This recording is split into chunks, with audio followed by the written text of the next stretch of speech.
Friday, which means we draft. We're hitting up drafters. Overlay City going into the Drafters Best Ball Championship. We're going to be giving away some free stuff, a free ticket, free Spike Week Premium. And I don't know about most importantly, maybe most importantly, equally importantly, we're going to be talking about some of the skeleton keys to 2022 drafts, as you see on the thumbnail. Maybe a little bit of rookie wide receiver love. Maybe that is how we can take down some of these tournaments. So hop in. I'll post the giveaway sheet in the chat here in just a second. Let's hop into a draft.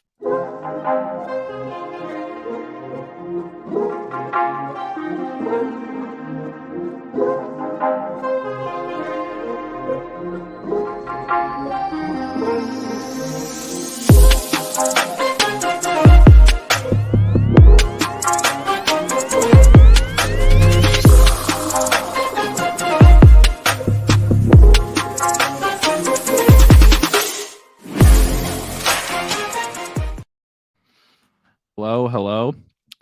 What's going on? Jordan, Matt, just here for Dog Stories. It's probably the sharp play.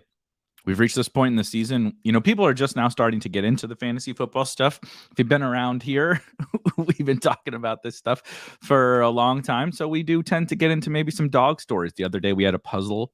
We talked about puzzles. We talked about dogs. We've talked about many a thing. Don't get in the middle of the couple Twitter beef, Phil. That's how you end up like Levitan with Ashley getting dunked on stream. Bradley, hello, welcome. Thank you for joining. So a couple really quick housekeeping things, and then we will get into the draft. Tony's dog stole his socks, and that's what happens when you show up to Spike Week shows. The dogs just inherently know that there's probably some dogs on the screen doing some crazy shit, and they're going to get into some mischief as well. So a couple quick housekeeping things. Jordan, we are just going to be doing the $20 today, the $20 $1 million NFL Best Ball Championship on Drafters. That is also what we will be giving away the ticket to. So we'll get into the draft here in a minute. First, I am going to post this sheet. I got to make sure that anybody with a link can edit it really quick and posting here in the chat. So we are going to do a $20 Drafters Best Ball Championship draft, as Erik says. $20. Don't fill it before I can get in there, which is probably what's about to happen. Okay, 6 of 12. We're okay. But super quick housekeeping. I just posted, if you're watching and you want to enter to win either the free ticket on Drafters, or let me make sure I'm got things right here. Hold on a second. If you want to enter to win the ticket to the Drafters Best Ball Championship, $20 free ticket, put your name in that sheet. You'll also be eligible to win 1 month free of Spike Week Premium, which is a $25 value, $25 value, right? It is our premium product, which costs $25 a month. If you've been, thinking about getting the premium product, maybe you're just diving into drafts, maybe you've seen some people posting stuff about it or whatever, this can be a good way for you to kind of test drive it for a month and see what you think. It looks like we are going to need 6 more in the $20. So while I am kind of going over a couple of these housekeeping things, we can get you guys to fill that puppy up. So later on in the stream is when I will just plug the names into, as we wind down the draft, I will plug everybody that has entered their name. Just put your name in. I'm not policing everybody. If you would please not enter multiple times. If you enter multiple times and I go back after the show and saw that you entered multiple times, I'll give it away to somebody else. And then if you win, I will try to contact you if, I follow you or I know who you are in Discord or whatever. If I do not, please feel free to reach out to me, DM me in Discord, at me on Twitter, whatever, and we'll get you squared away with your stuff. As we kind of go through this show, I do want to talk about, as we approach, the season, we have minimal, it feels like the season's still kind of far away because training camp just started, but really, we're a month and a half away from the season starting, and it looks like the tournament just filled. So let me share my screen. I am in there. I was just being sneaky.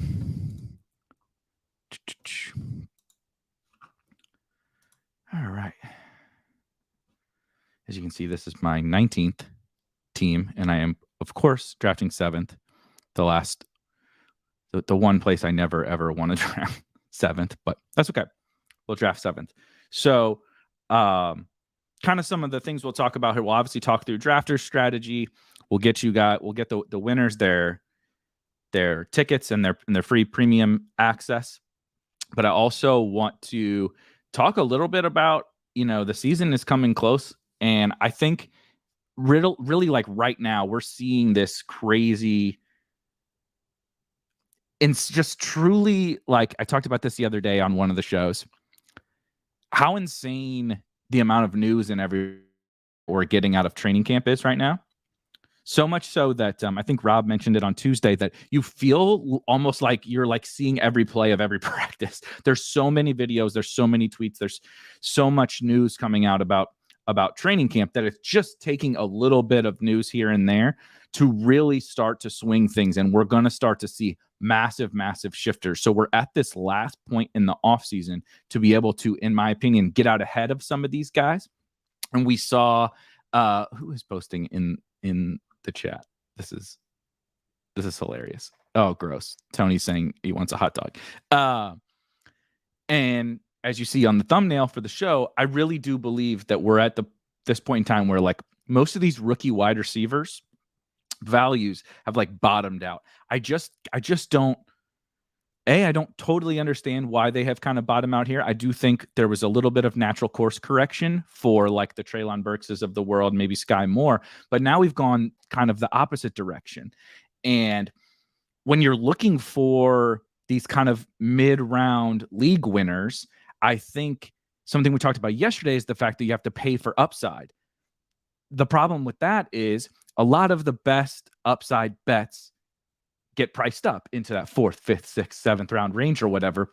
But so this year we've created this one particular cohort of player, the rookie wide receiver, that we know inherently has immense upside. We have a couple in particular that are in incredible situations, mainly say a Sky Moore in an awesome situation. And they're the ones getting kind of discounted, right? Say whatever you want about Russell Gage and Brandon Cooks and those kinds of guys are getting priced up when I've been taking so much Travis Kelce. We're definitely going to get a little bit of Stephon Diggs here at the 107. I do really like the drafters interface has really been growing on me for the drafts. And where's my overlay? God damn it. I think I need to refresh. There we go. Draft helper is ready. Draft helper is ready. So for anyone new, if you do have access to Spike Week Premium, you will get access via our browser extension. You will get access to the Spike Week Draft Helper here, which is where you can see some of these overlays. And there is a summary. I can post a link to kind of the summary showing your exposure. It'll show you bi-week issues. It'll show you the number of game stacks that you have here.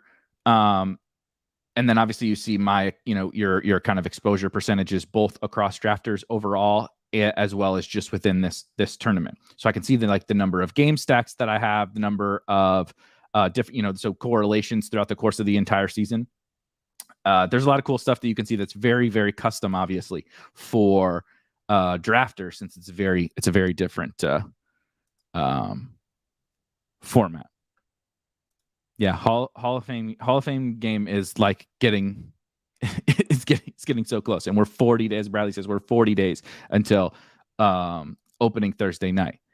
So when you think about that, like, it's only 40 days. We've come a lot further, right? We started drafting at the beginning of May. in the main part of best ball season. And now we're only 40 days away from the actual season being here. So we only have 40 days to draft, but there's only going to be like really not that many more kind of buying opportunities. It's definitely going to be, I think, Debo for me here. I'm pretty excited about Debo. Debo and Diggs. I love starting with something like that because, so there's this old school line, right? Like about like you can't really win your fantasy draft in the first couple of rounds, which is not totally true, but just play along with me for a minute. You can't totally like win your fantasy draft, right? But you can lose it. And that's kind of how I feel about Stephon Diggs and Deebo Samuel. Like Stephon Diggs is not going to be the 101 next year. Deebo's probably not going to really rise much from here, even if he's awesome again. Maybe he's a back end of like his ceiling is a back end of the first round or something like that. I'm making things up, right? But I don't particularly see a way when you have that level of, unless Stephon Diggs, I guess, falls off the map, right? Barring injury, I don't really see a way in which, like, Debo was the wide receiver 10 if you removed all of his rushing last year. So that's what people are worried about. What happens if he doesn't run? Well, then we get more catches and more downfield stuff instead of 8-yard carries, So I love these kinds of guys. When you get beyond that top 5, it's like I'm loving Diggs, a little bit of Kelsey, Debo, because these guys are the kind of guys to me that, high, if you want to do high floor, however you would like to call them, they have lots of upside. Stephon Diggs is the wide receiver 1 for the Bills. Deebo Samuel was an absolute smash last year. They clearly have lots, and they're both superstar players. They have lots of upside, but they're also like Mark Andrews in the second round. Sorry to whoever just took him. I apologize for calling you out now.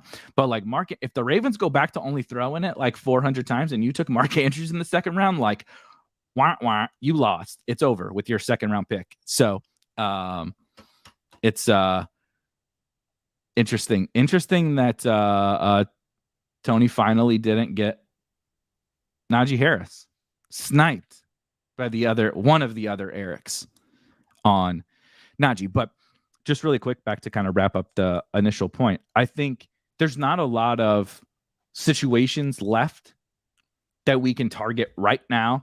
Like, we get to camp, right?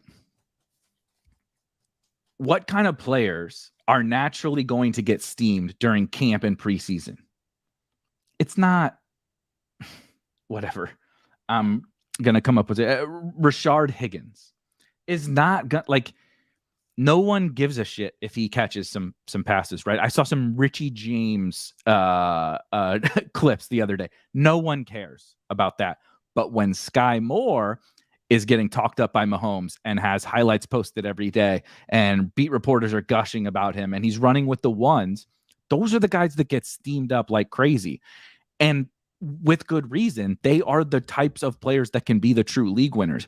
And then when you get to drafters, you need that. There's not a lot of guys in those ranges that can just absolutely win you a league. And here's another guy I am absolutely smashing. I love Kyle Pitts on absolutely every single format, but really love him also here on drafters.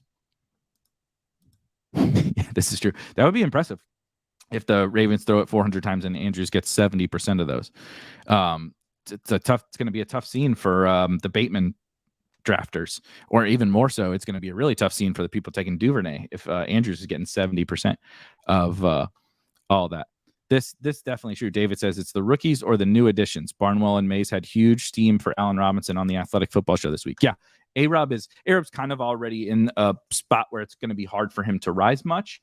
Maybe from the 5th to the 4th round or whatever could definitely happen, especially because kind of in that 4th round is weird. Right, like we're seeing. So like Waddle goes off. If we look in this 4th round, it's you're going to get into the dead zone of the backs, right? You're going to get into the Zekes, and I'm not slighting any of these guys. You're getting into the Zekes, the Akers, the Montgomerys, right? Even Brees, whatever. You're getting into that range of running back, and then at wide receiver, in the 4th, you're getting into McLaren, Deontay, Gabe, Juju. I guess A-Rob's pretty close to the 4th already here on drafters. Cooks, but you're getting into that range where it's like, yeah, there's room for those guys to move a little bit, but I don't really see A-Rub getting up into the, middle of the 3rd or anything like that. Yeah. Technically that math checks out. David Andrews can get 70% and Duvernay get 25%. That is definitely true. M. Sean says the Bills don't like to overwork their players in the regular season. Diggs will have a good season, but I don't think he has league winning ceiling. Two points on that is one, he has kind of displayed a league, like, quote unquote, I don't know what you call league winning ceiling. I mean, can he have Cooper Kupp? Cooper Kupp had like a truly like legendary year last year. So, if we're just saying, can he like be the wide receiver 2 behind a guy who scored 10 million fantasy points? I absolutely think Stephon Diggs can do that. And I'm not really following the don't like to overwork their players in the regular season. I think they play them, they're trying to win. They play the guys about as much as you need to win. Here's a funny pairing. So I'm gonna get me some Hollywood Brown here in the 4th. I have so much of the Hollywood and Pitts in other, and when there's week 17 involved. So that's kind of funny. But I really like both of them in a vacuum, and I like them here on drafters. So obviously, thinking through the drafters thing though, it's going to be, I like to start like this, a 0 RB-esque start, but making sure I'm a lot more cognizant. Like, I'm really flexible with how I approach a 0 RB team on DraftKings or Underdog. But obviously, you need to be more cognizant of what you're getting at running back out of the gate on drafters. And so I actually really enjoy building these teams. And I think last year I was pretty shitty at it. I didn't adjust my approach enough. I do think you can win on drafters with a 0 RB team. It's just probably going to look a little different than an Underdog or DraftKings. I also think the closer you get to the regular season, the less kind of viable it is, because part of the perk of a 0 RB team at this point, at the beginning of camp or whatever, is you run good from uncertainty, right? You've drafted Kenneth Gainwell, and the reports like that we got today that he's running with the ones, you just benefit from that. You drafted the ambiguous backfield. You got a running back 1 in the 14th round or whatever. Or obviously you get the Cam Akers or J.K. Dobbins, Gus Edwards, Travis Etienne situation of last year, and you just get a little lucky, injury or whatever. So I do still think it can work, but you'd have a fairly tight, needle to thread on drafters, maybe, as opposed to some of the other site. They want to spread the ball around a lot, and now they have other options. His first year, they were heavily relying upon him. I'm not really totally sure that that's true. They had Cole Beasley had 1 million targets. Dawson Knox emerged, and they had John Brown and Gabe as a rookie. So I think it's about the same as it has ever been in Buffalo. Let's see. David says, I could see Robinson flipping Waddle in Hollywood. Let me think about that. I think that makes sense. Let's see what we got here. See, I don't really want to do it. What I will do it is go ahead, since I'm going to have this 0 RB team, let's lock up the elite quarterback and the elite tight end and have the elite quarterback stacked. And then we can start to figure out how we're going to... yeah, they changed the OC, but Ken Dorsey was there already. And I think there was something Alan was talking about that it's basically all the same. Just a new guy. Same plan. I don't think Ken Dorsey is going to take Stephon Diggs off. The other thing about Diggs and Gabe is if they're not playing, who is? They got 3 slot receivers with McKenzie, Crowder, and Shakir. They don't have They don't have other outside wide receivers.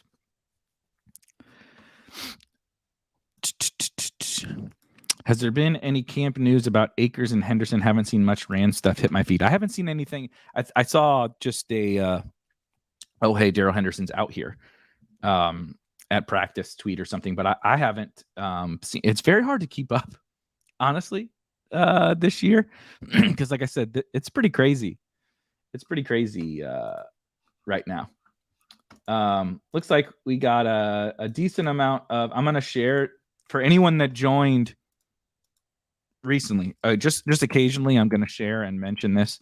I just posted the Google Doc in the chat so you can enter to win the free ticket to this tournament, the Drafters $20 Best Ball Championship that we're drafting here, or to win a month of Spike Week Premium. This is an interesting spot. I'm very curious about who is picking. Oh, Paul, of course. I fear Paul is going to scoop my guy here, but okay, he doesn't. So I am going to take J.K. Dobbins, and I really like how this is kind of falling together for a quote-unquote zero RB team. I obviously am well aware that J.K. Dobbins is coming back from an injury, and we don't know 100% of what his timeline is, but I like to take that shot right now and say, okay, sixth round JK, 66th overall JK Dobbins. If things fall into place for him as your first running back in a zero RB team, when you have, Kyler and Pitts as your kind of anchors on the elites, you have Stephon Diggs, Deebo Samuel, and Marquise Brown. I feel pretty good. About that. It feels like one of those akin to the rookie wide receivers situations where like all it's going to take is him coming back and saying, I'm good. I mean, he already came out to who was it? There was reporters. Who was it talking about Dobbins saying that he wasn't going to be healthy or whatever? He was having issues coming back. And then Dobbins specifically quote tweeted that guy on Twitter saying if you want to talk to somebody, you can come talk to me and I'll let you know, like, I'm good. I'm feeling great. So I still feel pretty good about JK, about the rap sheet. Thank you. Thank you guys. Rap sheet. That was so funny. There was something else I missed. Yeah. Shout out to Drafters for the dark mode. It looks really good. Eric also says it's hard not to overreact to camp news. I'm trying to mostly tune it out. I'm pretty much doing the same thing. Obviously, monitoring is definitely always rap sheet. Literally every time. It is always rap sheet. Running into those issues, but I'm also trying not to overreact to camp news. That's why I'm actually not following it maybe as closely as I have in the past. I'm of course following it, but I'm trying not to. Because there's just so much out there. I'm mostly just trying to see the real news about like pecking order and stuff like that. I'm not watching the highlights. Even like Mahomes is, talking up Sky. I'm not gonna worry about that too much. I already kind of. It doesn't. Most of these things shouldn't change. Your process was probably not great if Patrick Mahomes saying something positive about Sky Moore or a clip of somebody catching a touchdown in camp is changing your like rankings or where you want to pick players, right? Now I hate this spot. I don't mind Tony. Oh God, this is awful. We're gonna take Kadarius Toney, another. Obviously not a rookie, but second year type of guy where I want to buy that Kadarius Toney absolutely has almost really only room to rise in ADP here. He also is just an upside bet, and those are the kinds of guys I want to draft. Like, no offense to whatever, definitely not DeAndre Hopkins here, but I guess some people will say Allen Lazard has upside. Frankly, honestly, Antonio Gibson, I don't really buy that he does. We've talked about him a good bit already over the weeks. Trying to find some other example. Tyler Lockett. I don't see it. I don't see how Tyler Lockett is helping me, take me to the top of this 50. I got to beat 55,000 other people, right? And that's assuming it fills. Hopefully less with overlay for us. But those are the kinds of guys that I want to target, right? And you in a 0 RB team like this, I'll mix in some, maybe a little smidge more boring guys at the running back position if I need to, but I'm generally just trying to get upside wins.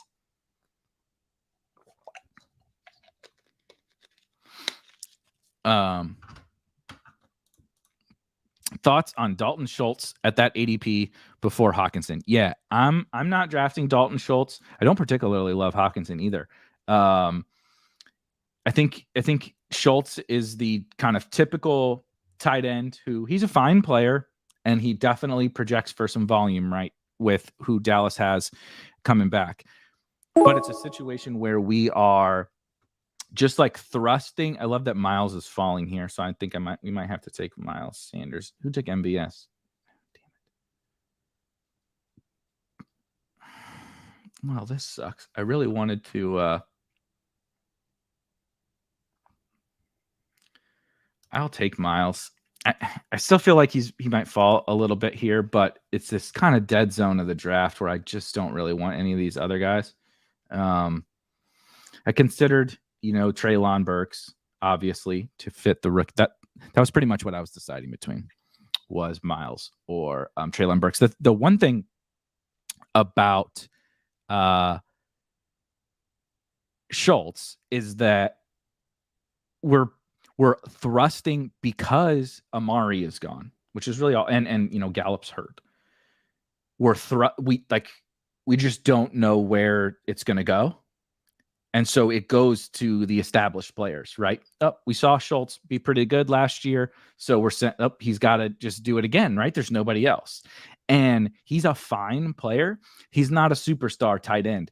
And the problems start to come in those exact kind of situations where you're forcing, because it's really just, we don't know what to do with Dallas in the passing game, right? So we just say, CeeDee's really good, I think. So put him at the beginning of the second round. And then Schultz is like, I don't know. I don't really love Hawkinson and Goddard because they have target competition and Schultz doesn't. So I'm just going to put him ahead of these guys. And that's how you get all these tight ends that bust all the time. And I'm not saying Dalton Schultz will bust, but to me, he's very much a small win, big loss type of a player. And those are just not the kind of guys I want to draft where he goes. Not that, like I said, it's not that he's going to have a bad season. I think he's probably going to have a good season. But from a fantasy angle, we're paying a premium just because there's projectable volume onto him. And there's dudes just as good as him, maybe better, in situations later that just maybe don't have quite as much projectable volume. So we're taking that guy at like a serious premium, like a really, really big premium, So that's kind of how I feel about him. Sanders is an interesting one who I obviously took there. Got good quote unquote ADP value, but I think, if we get more reports that this is, that other guys are mixing in with the starters and stuff like that, I think he can fall a little bit more. He rose way up, and then now I think he'll settle back in. It'll be more of like a Damian Harris or Ramondre type of situation, which is another one I guess we'll probably have to talk about at some point here. James Cook. I think we're going to take James Cook here for sure. Give me another running back, catches passes on an elite offense. That's kind of like you notice. Now, Dobbins isn't like a pass catcher, and I know Miles has just been an average pass catcher, but just in general, one thing I do like to do is, like, when in doubt, like, no offense, Rashad Penny, but like, I'm going to give me the dude on the Bills. Look what happened with Devin Singletary last year. If you just run hot and that guy's the one that's out there getting the football. I mean, look at the Eagles. Whoever was out there produced. Miles Sanders averaged almost 6 yards per carry. He didn't score any touchdowns, but Miles Sanders averaged almost 6 yards per carry. Gainwell scored a shitload of touchdowns.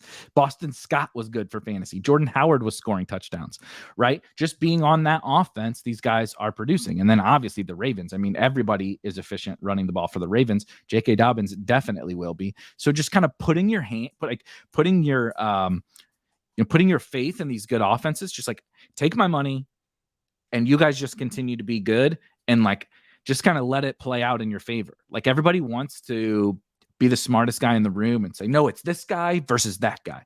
Damian Harris versus Ramondre. Miles Sanders versus Kenneth Gainwell. James Cook versus Devin Singletary.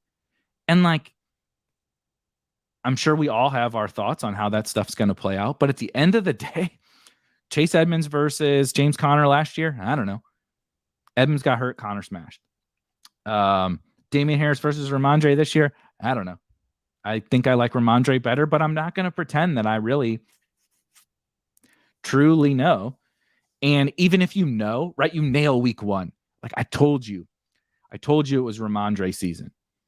Like if Ramondre gets hurt or screws up, like look at I've been writing about contingencies all day. So that's going to be what's coming to my mind is like the contingent value of all these guys still exists. If you didn't get the perfect ADP value for where he started week one, it's going to be okay. But I'm putting my hands, I'm just handing over my money to the good offenses, just being like, let's let this puppy play, or the good players. You know, so I do think Rashad Penny is good. I'm just personally kind of trying to avoid the Seahawks a little bit here. It's going to be funny when these next couple of picks come up because I'm going to continue down this exact same path. So Cousins goes, and now I'm going to take Melvin Gordon. And it's like, you guys know me. You guys know very well that I love Javonte, and I prefer Javonte. But I'm also very much in on the Broncos. And when I started with my first running back not till the 6th round, I need these guys to have a little bit more early season role and the contingent value upside of the Melvins and the Cooks and the Sanders on the elite offenses. So I kind of get to have my cake and eat it too, right? And I need to prioritize that. You know, you probably need to prioritize it in general on a 0 RB team, but on drafters, I really want to prioritize it because I just know that there will be a role,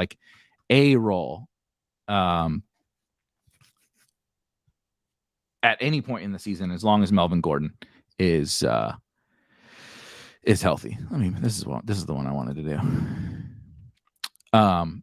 While we're waiting, as you see going across the bottom of your screen, if you're not signed up for drafters, obviously I'm giving away a free ticket to this tournament here today. But as you see, we support drafters with all of our premium products. So you get rankings, both overall and positional tiered rankings for drafters. You get playbooks. The playbook for this tournament is already out there. There's going to be playbooks if they launch any other tournaments, in-season tournaments. Everything will be supported for drafters. Obviously, the overlay and Draft IQ for drafters is supported. And then if you use the promo code SPIKE or the link that's in the description, you can get a free ticket to this. And all you got to do, it's actually like a pretty sweet deal. Like just deposit $10. It's kind of one of my favorites. You know, all you got to do is spend $10 and you try out this $1 million tournament. I like what they did with that, as opposed to, you know, strict deposit matching up to a certain amount. It's like, dude, all I got to do is spend $10 and I get a free 20. That sounds pretty good. And, you know, honestly, if the site isn't your absolute favorite, I have really grown to like it a lot more. But if it's not for you, it's not for you. You spent $10. You know what I mean? We get to take advantage of what these sites are offering us. Oof. So not a crazy big fan of the running backs right there. That's really funny that Crowder is we're going to highlight a couple of I'm going to take Dotson here. I've been taking a little bit more Jahan Dotson. He fits the theme of this with obviously the rookies, but Dotson's a really interesting one where similar to the other guy, maybe even more so than the other guys, right? So we see, if we look at the board here, you see, I mean, even Christian Watson is still going here. I'm trying to look.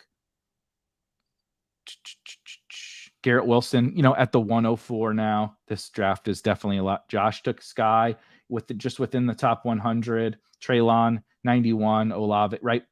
So this draft is a little bit, more hip to the rookie thing. Maybe that's kind of what happens when you put rookie wide receivers on the thumbnail. Everybody, and you talk about it.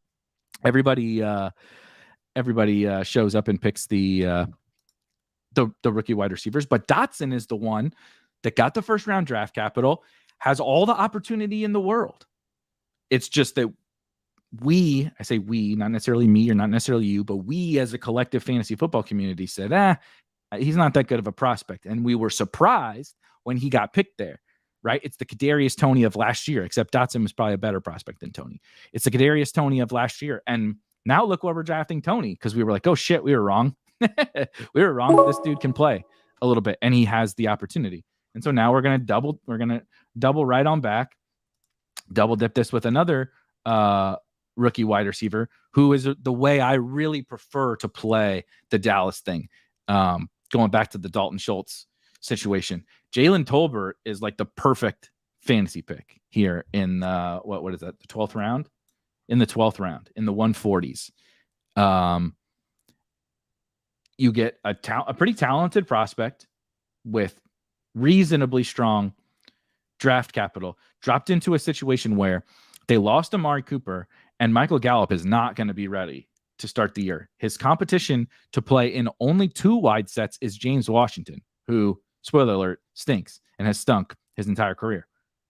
So he has every path to get on the field as a rookie, has the clear and obvious upside of a rookie and a pretty good prospect who's now playing with Dak Prescott and playing every snap, and is in a situation where we love CeeDee Lamb. And I do think Dalton Schultz is a fine player, and we know they're going to run a little bit, but CeeDee ain't Devontae Adams, or if he is, he hasn't proven it yet. He didn't earn those level of targets last year, and neither did Dalton Schultz.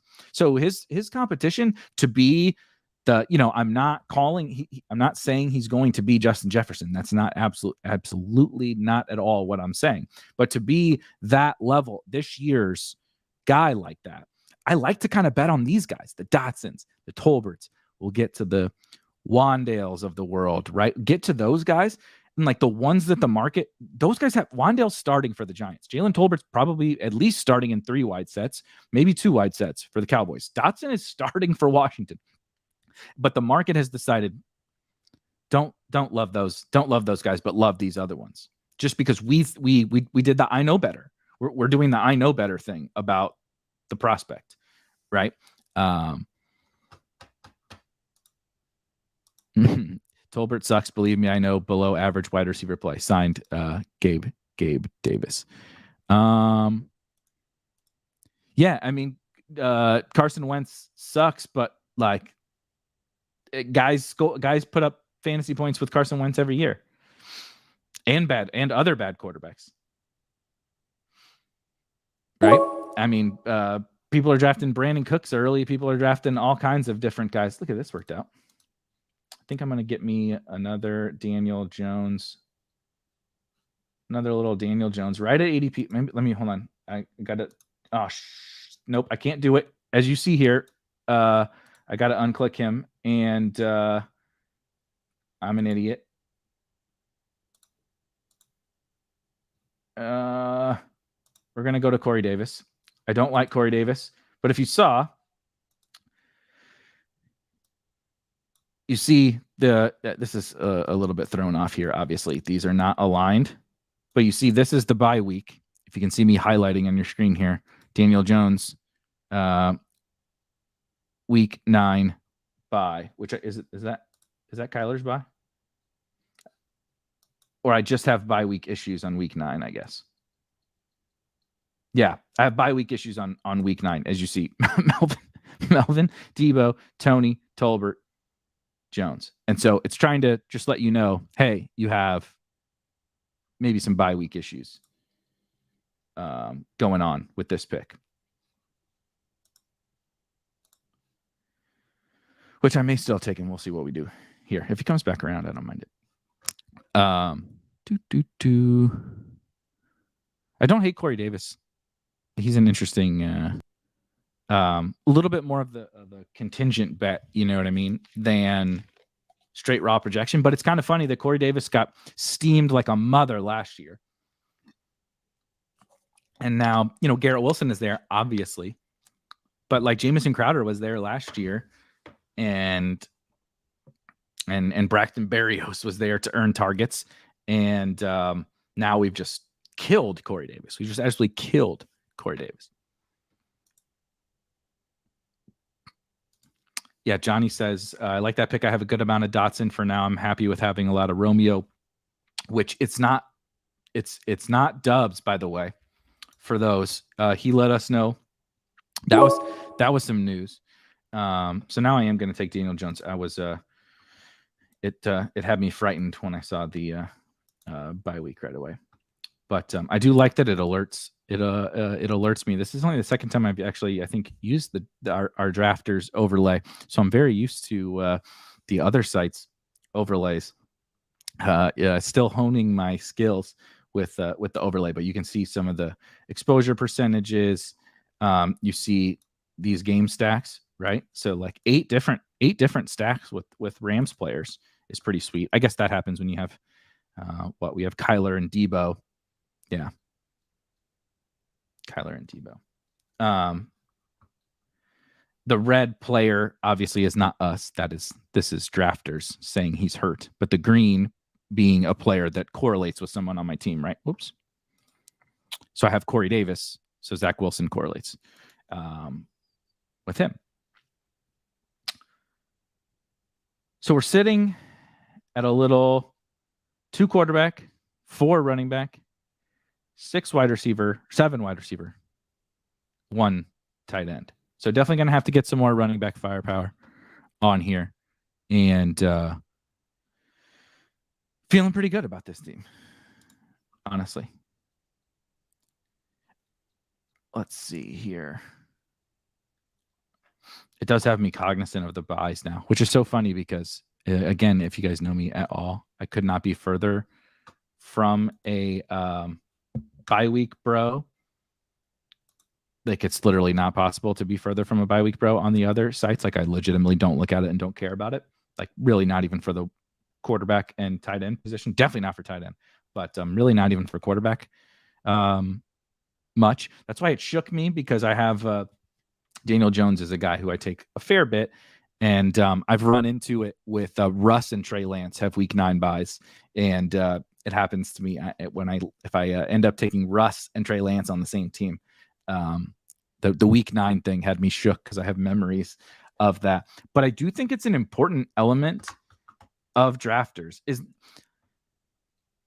not like over emphasizing the bye week thing, but having the amount of players available every single week to give yourself the maximum amount of outs to accrue big scores is like kind of valuable. You know what I mean? Hold on. Where's my search? I want to see if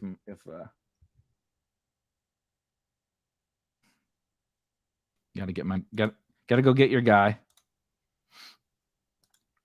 Gotta go get your guy. Get my Isaiah McKenzie exposure up.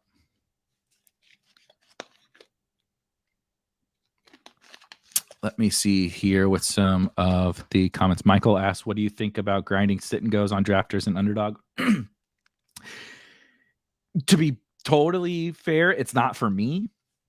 I think there's a reason to believe it can be successful from an ROI perspective, but just for me, I think the best way to make it successful from an ROI perspective is to actually do the drafts. I don't think we have a good enough auto drafting mechanism, and I don't really just want to put my rankings up against other people's what are assured to be good rankings.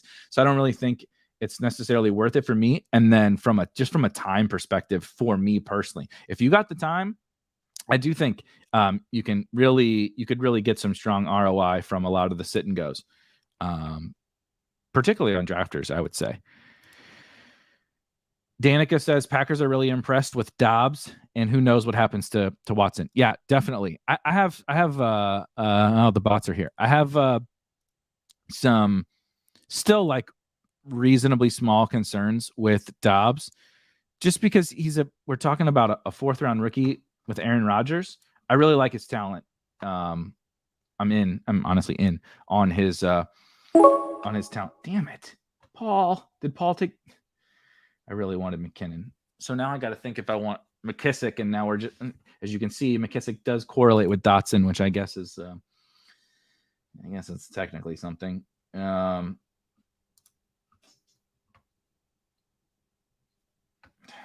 guess I'm going to take him. That's gross. JD McKissick it is. Let us pray.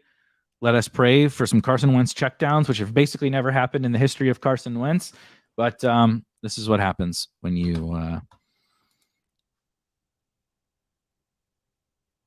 draft a 0 RB team on this. I am not personally a fan of slow drafts, and that's also just a personal preference. So I don't see any issue with it. The only thing is that I have, like, from a time perspective, it's not even just like sitting down and doing the drafts. Even with the slow draft stuff, it's a fairly big time commitment to do however many drafts you want to do. If you're saying you want to substitute your tournament, you want to put in these sit and goes in place of your tournaments, I think that's totally fine. I'm not doing this to grind out a small profit. I'm totally fine losing, every cent that I put into play here. And so I'm playing for the big prizes, but I do definitely understand, if you want to, I think you can grind out an edge 100% in those, and it is probably in slow draft. I think that best edge is probably actually in fast drafts, but I just don't know that anybody, if you're trying to play a bunch of tournaments, has the time to also grind out hundreds of sit and goes.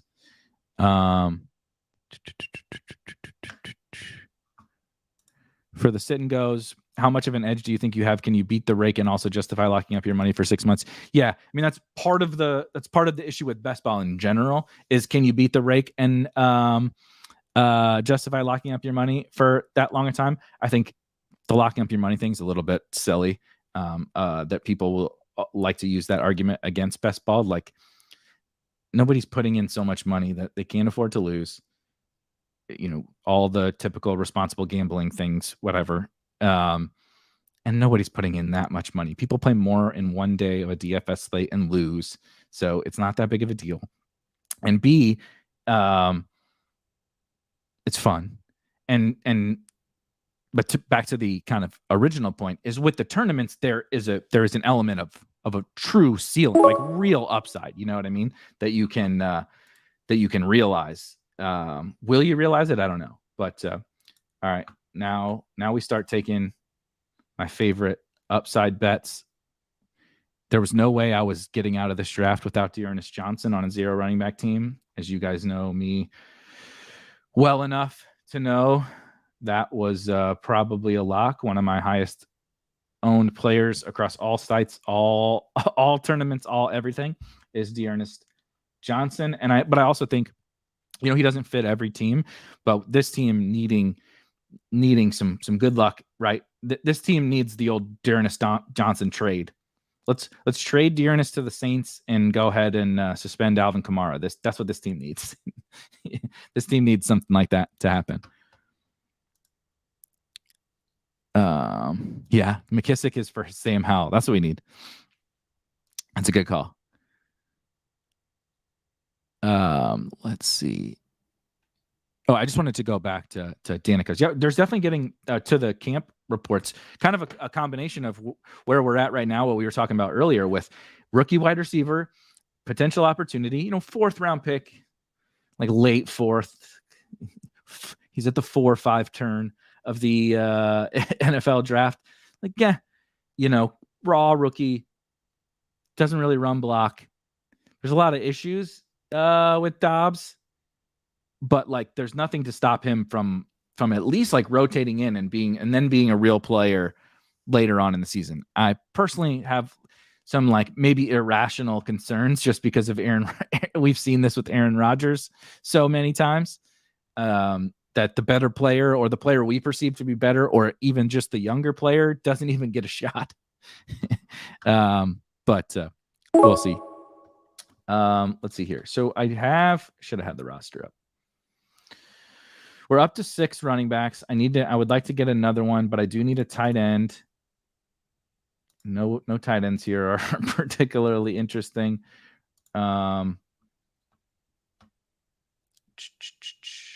Running out of time.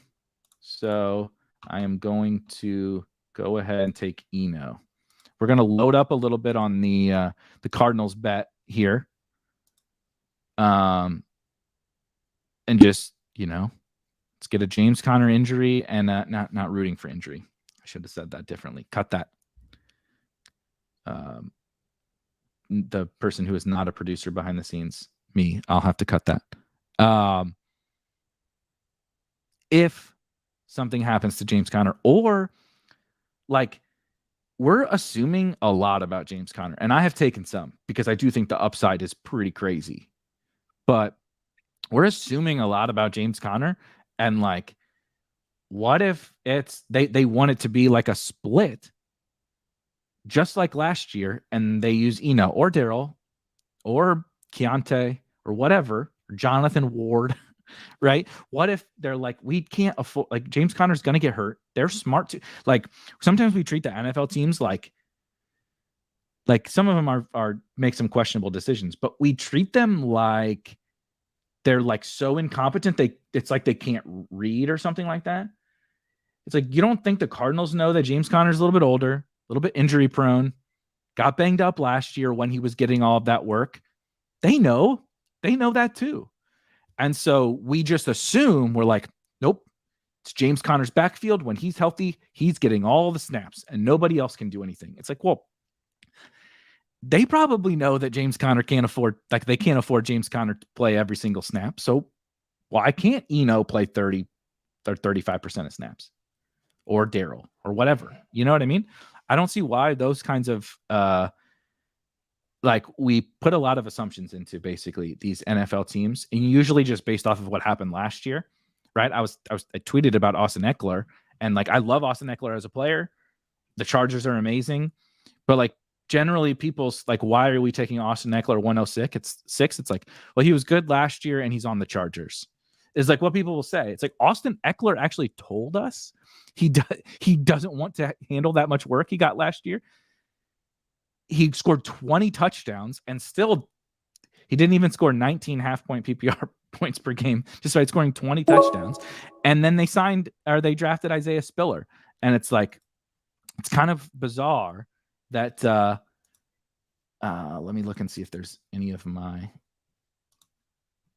wide receivers here late. No, not particularly. So we're gonna wait, and I'm gonna try to scoop up my guy. We got to correlate the. I really hope I didn't double buy. Okay, good. Really good. LOL. Eno's the RB4 on that team. Trey Sermon sucks, he says. Could be. He wasn't a couple weeks ago. So we'll find out. I get the Rodgers stuff, but has anyone went back and looked if any young wide receivers were actually ready to play with Rodgers? I mean, there's no way. How do we know if we were ready if they were ready to play? Like, I don't know. I have no idea. They're like, it's a chicken or the egg problem, right? It's the exact same thing as when people talk about Patrick Mahomes, right? Patrick Mahomes sat the whole year, and it's playtime. Hey, not right now. People talk about it with Patrick Mahomes, like, oh well, he turned out better because he sat for the year. Well, did he turn out better because he sat for the year, or did the Chiefs make the mistake of sitting the better quarterback, the best quarterback in the NFL, because they felt they needed to sit him, right? And it's the Packers thing. It's the chicken or the egg. Was was, is Dobbs going to be ready to play, or is he not, not ready? And then they just, we don't know, basically, is what is long story short. We don't have the slightest idea. Let me see if I hate these wide receivers. And we're winding down the clock. Oh, you know what? I am gonna take to troll the people who said Andrews was going to get 70%. I'm trying to get me a little bit of James Prochet. He's he's not super young. Third year wide receiver, I believe, but he is getting the early reports as the wide receiver 2 for the Ravens. And I think he was pretty fun in college at SMU. And I think they love this dude. I think there's a reason why they were happy getting rid of Hollywood, and they didn't bring any. They haven't. Maybe they still will, but they didn't care to bring in Julio. They haven't brought Fuller in. They haven't brought Odell in. They didn't bring back Sammy Watkins or whatever. They didn't do any of that. And he's just one of those guys I want to mix in a little bit more late. Oh, we got inside information. Good friend in the building in Green Bay, and he says, keep your Dobbs exposure up. That's funny. Yeah, could be. Let's see. Also, Johnny says, we're on the same page. All had Dearness. 30 of his first 45 teams all had Dearness on it. Most of the time got him last round. Definitely need him. Definitely. I'm trying to avoid the victory lapping and such of news. I'm trying to, like we talked about earlier, avoid a lot of the news in general, but I won't be able to resist if Dearness ends up somewhere. And I also won't be able to resist tilting my face off if he ends up somewhere bad. Let's see. Not all touches are created equal. I don't know that less valuable touches going to a second back is the end of the world if it keeps the main dog healthy and fresh. Yeah, for sure. I agree. You do just want to be out there for some of the other touches, checkdowns, and stuff. But yeah, if you're just giving away some 2-yard carries in between the tackles, I don't care at all. That's why Eckler only gets like 60% of the touches. That's the other funny thing about him is it's my favorite. I've been holding on to this one, and I'll probably say it again in a different show next week. But everybody, we can't draft Javonte Williams in the 3rd round. He projects for like 55% of the touches. Melvin's going to get 45. It's like, well, Austin Eckler only projects for 60% of the touches. He only got 68% last year, and that was with they didn't have Isaiah Spiller. Like, your 6th overall pick that you think is the best 6th overall pick only projects for 60% of the touches, and he could lose goal line work too. But Javonte, don't you dare. Can't you 60% of the no, can't have it. Can't spend a 3rd round pick, but 106.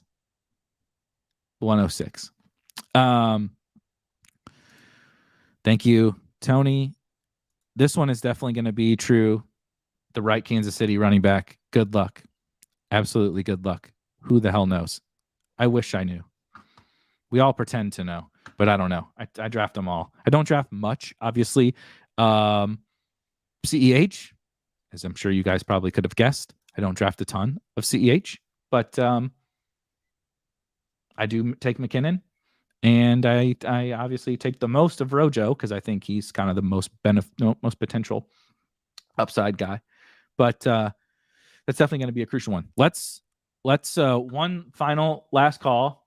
I'll review this team, and I'm going to post one last time Google Doc. If you would like to enter to win a free ticket to this tournament, the Drafters $20 Best Ball Championship, which I will be giving away to one of the winners, enter your name in that Google Doc. We'll also be giving away. So we're going to spin a wheel twice, once to get a free ticket for Drafters. The other person will get a free month of Spike Week Premium.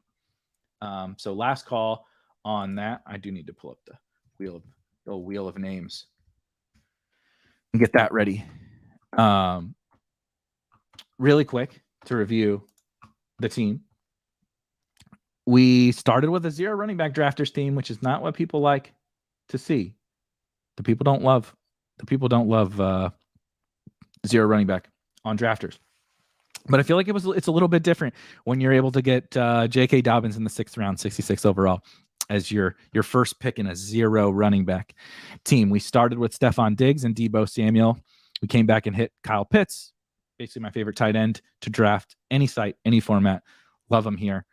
Then looped back around, buying the dip on Hollywood Brown with this injury that is tanking his ADP for absolutely no reason. Stacked him up with Kyler Murray to get me, if I'm going to 0 RB it, I really like to have the elite quarterback and the elite tight end. Really allows you like a ton of flexibility, and you still have some superstar wide receivers. And then we just crushed those 6th to 12th round running backs, right? J.K. Dobbins, Miles Sanders, James Cook, Melvin Gordon, just timeshare backs on elite offenses, right? And just hoping, I talked about this earlier.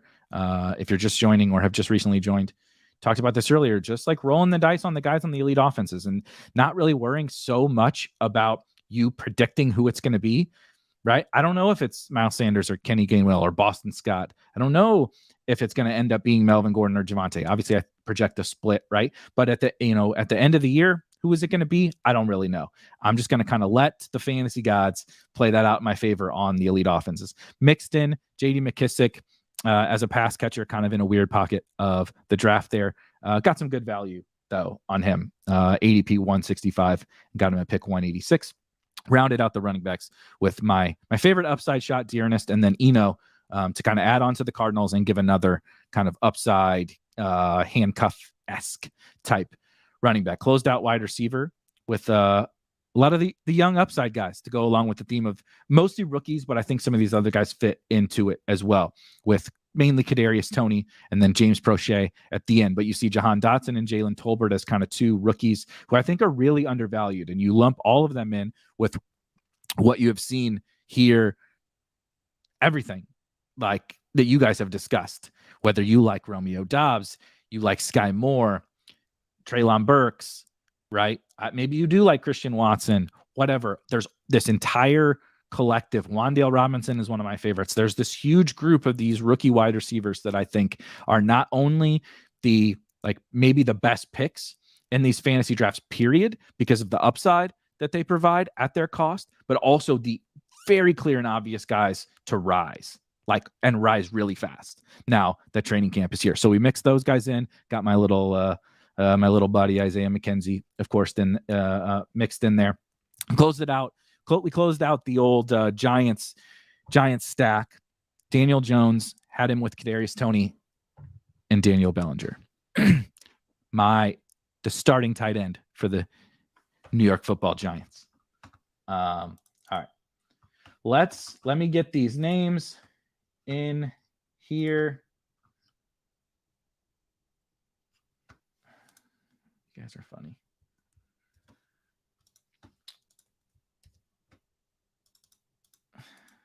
Well, we'll see if it's going to load in there.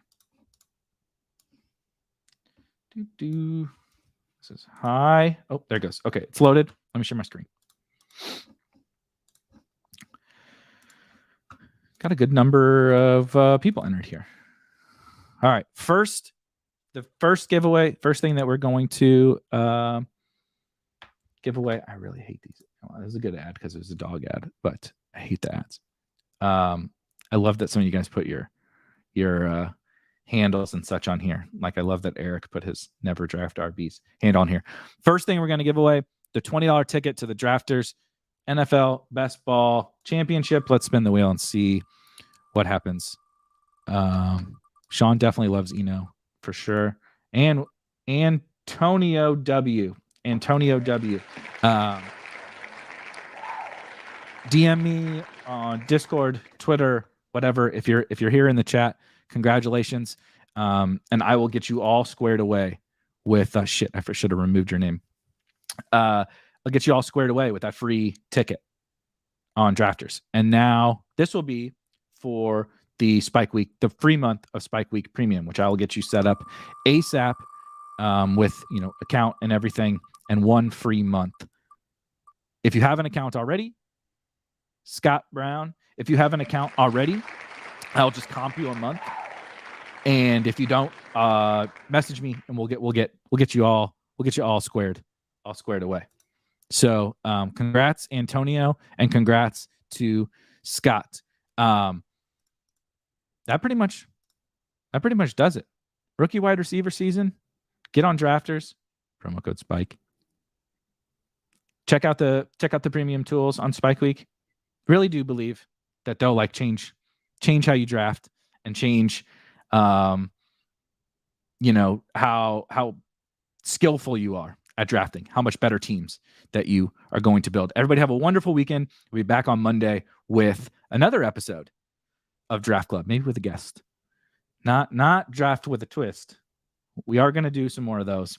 Not yet. No more hot dogs, no more hot sauce, none of that yet. We will be back with more of those, but Monday we'll be back with another draft. It's the heart of draft season. We're going to be cranking out plenty of drafts leading up to the NFL season. Everybody have a wonderful weekend. I will catch you guys later.